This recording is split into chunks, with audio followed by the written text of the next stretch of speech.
On ne s'en rend pas toujours compte, mais à chaque fois qu'on parle, on utilise des outils. Des outils un peu cachés qui peuvent construire ou au contraire détruire la paix. Alors aujourd'hui, on va plonger dans ce qu'on pourrait appeler la grammaire de la paix. On va se servir du français comme d'un laboratoire pour découvrir comment notre langue, au fond, façonne notre capacité à vivre ensemble. Voilà la grande question qui va nous guider. On part un peu en quête des briques élémentaires, des fondations d'une communication harmonieuse. Comment les mots, les verbes et même la ponctuation peuvent nous aider à bâtir une société. C'est tout le sujet et on va commencer, par le commencement. Première étape de notre exploration donc, les mots. Les mots de la coexistence. Il faut vraiment les voir comme les briques de base, le vocabulaire absolument essentiel, ne serait-ce que pour commencer à penser à l'harmonie sociale. C'est logique, en fait. Avant de pouvoir construire quoi que ce soit, il faut la matière première. Et pour nous, cette matière première, ce sont les mots. Ce sont eux qui nous permettent de nommer les choses, de créer des catégories pour penser le monde et notre place dedans. Et là, c'est flagrant. On observe tout de suite une tension fondamentale. D'un côté, on a les concepts qui nous unissent, qui construisent. La solidarité, le respect, la tolérance. Et de l'autre, on a les fléaux qui nous déchirent, le racisme, la violence.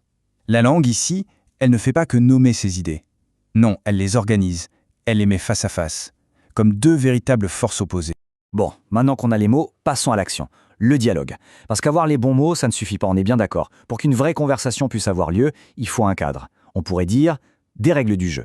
Et justement, au cœur de cette mécanique du dialogue, la grammaire nous offre un outil d'une puissance assez incroyable, le discours rapporté. C'est le mécanisme qui nous permet de citer, de rapporter les paroles de quelqu'un d'autre, et donc de pouvoir en discuter. Et le point crucial ici, c'est que ces verbes sont bien plus que de simples étiquettes. Ils sont la clé pour comprendre toute la dynamique d'une conversation. Dire que quelqu'un murmure, ce n'est pas du tout la même chose que de dire qu'il hurle. Ça change tout. Regardez-moi cette précision. Pour poser une question, on peut interroger, on peut questionner. Pour répondre, on peut simplement répondre, ou bien ajouter une info, ou encore déclarer quelque chose. Chaque verbe va colorer le dialogue avec une intention bien particulière. C'est tout l'art de la nuance. Mais attention, les verbes ne sont pas seuls pour organiser la conversation. La ponctuation, elle, joue un peu le rôle de metteuse en scène silencieuse. Sans elle, un dialogue écrit, ce serait juste un chaos illisible. C'est un code très simple, mais absolument essentiel. Les deux coins y préparent la scène. Les guillemets, ils ouvrent et ferment le rideau sur ce qui est dit. Et le tiret nous indique simplement qu'un nouvel acteur prend la parole. C'est une sorte de chorégraphie invisible de la conversation écrite. Ok, allons un peu plus en profondeur. On a vu le quoi, c'est-à-dire les mots, et le comment, la structure du dialogue. Maintenant, il est temps de s'attaquer au pourquoi. Comment on exprime un but, une motivation. Ça, c'est un outil linguistique fondamental. Pour construire une société meilleure, on doit être capable d'expliquer nos intentions. Pourquoi est-ce qu'on agit? Quel est notre objectif commun? C'est précisément là que la grammaire de l'intention entre en jeu. On voit bien ici toute la dualité de nos motivations. La langue nous donne les moyens d'exprimer nos espoirs, ce qu'on veut atteindre, avec des mots comme « afin que », mais elle nous permet aussi d'exprimer nos craintes, ce qu'on cherche à éviter, avec « de peur que ». En fait, on construit en visant un idéal, mais aussi en fuyant un danger. On arrive à la dernière couche de notre analyse. C'est la plus abstraite, mais peut-être aussi la plus importante. On va parler du mode grammatical qu'on utilise pour parler de ce qui n'est pas encore certain. Les espoirs, les besoins, les idéaux. C'est une idée vraiment puissante. Avant qu'une société pacifique devienne une réalité concrète, elle doit d'abord exister comme une possibilité, comme un désir, comme une nécessité. Et tout ça, ça s'exprime par le langage. Et pour ça, le français a un outil juste parfait. Alors, le subjonctif, il ne faut surtout pas le voir comme une règle de grammaire super compliquée. Non, il faut le voir comme le langage du potentiel. C'est le mode de la nécessité, du souhait, de l'opinion.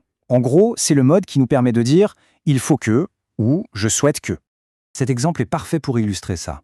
L'action d'écouter, ici, elle n'est pas présentée comme un fait, mais comme une condition essentielle, une nécessité pour que le vivre ensemble puisse fonctionner. Le subjonctif dans « que nous écoutions » transforme une simple action en un principe fondamental. Pour résumer, qu'est-ce qu'on a? Des mots pour nommer les choses, des règles pour pouvoir dialoguer, des structures pour exprimer un but et un mode verbal pour imaginer un futur. Voilà les outils pour parler de paix. On voit bien que la grammaire, ce n'est pas juste un tas de règles ennuyeuses, c'est vraiment le système d'exploitation de nos relations humaines. Et pour terminer, une petite question pour la route. Dans la langue qu'on parle tous les jours, comment est-ce qu'on exprime la nécessité, le dialogue, l'espoir? Quels sont finalement les outils linguistiques dont on dispose pour essayer de construire un monde un peu plus en paix? La réponse pourrait bien nous surprendre.